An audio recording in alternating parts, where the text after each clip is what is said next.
Hello সবাইকে, কেমন আছো তোমরা সবাই? আশা করি সবাই কিন্তু ভালো আছে। এটা কবেকারের ভিডিও বলো তো? এটা হচ্ছে সেই সোমবারের ভিডিও, যেই সোমবারের জন্য আমরা সব বাঙালিরা ওয়েট করে বসেছিলাম, কখন বৃষ্টি হবে কখন বৃষ্টি হবে। যাই হোক, বাইরে বৃষ্টি আর একটু পকোড়া খাবো, এটা তো হতেই পারে না। তাই জন্য গাজর আর আলু কুচিয়ে নিয়েছি, মানে ঝিরিঝিরি করে একদম গ্রেটার দিয়ে গ্রেট করে নিয়েছি। সাথে বয়েল ম্যাগি দিয়ে দিলাম, দেন চপ করা হচ্ছে অনিয়ন, সাথে মোটামুটি যেসব নুন যা মশলাপাতি ঘরে আর কি ছিল আমার টুকটাক সব মোটামুটি দিয়ে দিলাম।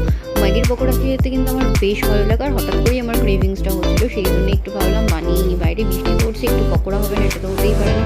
যাই হোক, যত রকমের সব রকমের যে ছোটো ছোটো মশলাগুলো ছিলাম তোমরা দেখতেই পেলে, তার মধ্যে একটু ডিমও দিয়ে দিলাম। তার মধ্যে ডিম না দিলে ঠিক ব্যাপারটা জমে না, সেই জন্য তার মধ্যে বেসন কর্নফ্লাওয়ার দিয়ে ভালো করে নাড়িয়ে চাড়িয়ে নিয়ে উপর থেকে যদি বাড়িতে পোস্ত থাকে অল্প একটু পোস্ত ছড়িয়ে দেবে, ব্যাস, তাতে আর কিছুই লাগবে না। দেন গরমা গরম ভেজে নাও তোমাদের হচ্ছে ম্যাগির পকোড়া।